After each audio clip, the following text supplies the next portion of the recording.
Demonstrasi kontekstual modul 1.1 Pemikiran Filosofis Pendidikan Ki Hajar Dewantara. Salam dan bahagia. Perkenalkan, saya Media Arikusuma Wardani, CGP Angkatan 7 Kabupaten Jember dari UPTD Satuan Pendidikan SDN Jember Lor 3. Fasilitator Dr. Andes Muhadi MPD, pengajar praktik Taruna Perkasa Putra.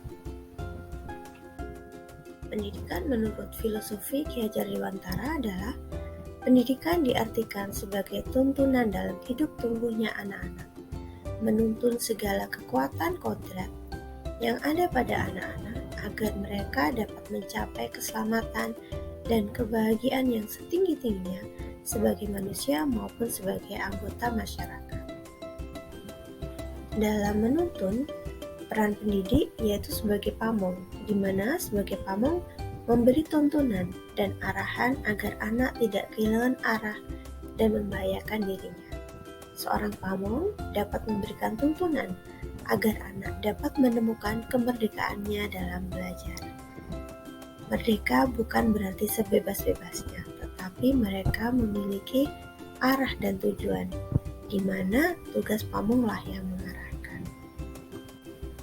Menurut Ki Hajar Dewantara, cara mendidik atau menuntun menggunakan sistem among, di mana sistem among ini diberlakukan dalam taman siswa.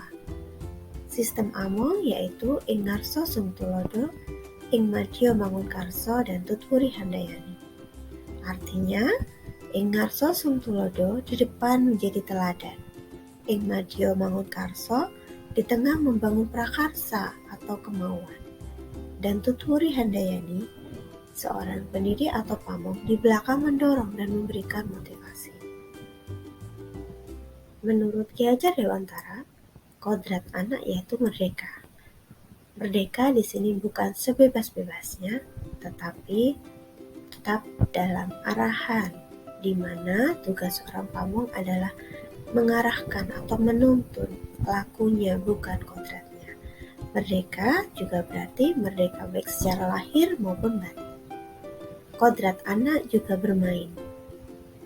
Jadi, pendidikan bisa dilakukan dengan bermain, atau kita mendidik dengan dunia anak-anak, yaitu bermain. Bermain melibatkan budi dan pekerti.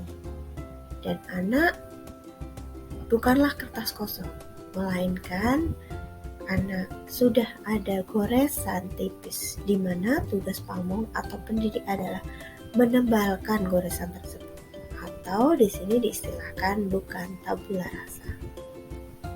Penerapan ide pemikiran Ki Hajar Dewantara secara kontekstual di sekolah kami yaitu UPTD Satuan Pendidikan SDN Jember Lor 3, di mana guru menuntun siswa mengenali kompetensi dirinya. Di sini kompetensi tidak hanya dari akademik, tapi juga non-akademik, karena pada dasarnya setiap anak memiliki kodratnya masing-masing. Tugas pendidik adalah mengarahkan mereka menemukan jati dirinya. Kodrat anak adalah merdeka. Di sini memerdekakan siswa dalam belajar. Seorang pamong memfasilitasi anak-anak dalam belajar, memerdekakan siswa dalam belajar. Menurut Ki Hajar Dewantara, dasar pendidikan anak berhubungan dengan kodrat alam maupun kodrat zaman. Jadi, kita hidup di tengah lingkungan atau di dalam kondisi geografis yang berbeda dengan yang lain. Tapi pendidikan itu dinamis, tidak statis, sehingga kita harus mengikuti sesuai dengan kodrat zaman. Pendidikan sebagai tempat tersemainya benih-benih kebudayaan.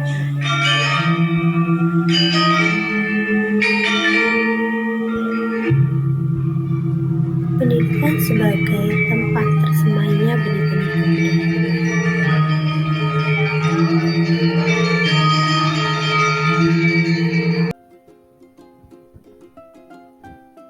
Tantangan penerapan filosofi Ki Hajar Dewantara dalam konteks kelas dan sekolah. Yang pertama, Pendidik masih perlu proses dan terus belajar dalam mengendalikan emosi diri, sehingga dapat menciptakan pembelajaran yang memerdekakan anak. Kedua, adanya anggapan pendidikan anak akan berhasil kalau anak berhasil meraih juara kelas, atau sebatas melihat kemampuan akademik. Ketiga, belum seluruhnya pendidik dan wali murid memahami pendidikan yang sesungguhnya menurut filosofi Ki Hajar Dewantara. Solusi dari tantangan yang dihadapi yang pertama menjalin komunikasi dengan wali murid untuk mengenalkan filosofi pendidikan menurut Ki Hajar Dewantara. Pendidik mengikuti kegiatan pengembangan diri untuk meningkatkan kompetensi. Pendidik juga perlu menyelipkan pesan tentang filosofi pendidikan menurut Ki Hajar Dewantara dalam pertemuan wali atau kegiatan sekolah, sehingga semua elemen teredukasi untuk memahami hakikat belajar bukan hanya sebatas pengajaran atau transfer ilmu, tetapi juga mendidik sehingga tercipta pendidikan sesuai dengan filosofi Ki Hajar Dewantara. Demikianlah demonstrasi kontekstual yang bisa saya paparkan. Salam dan bahagia. Terima kasih.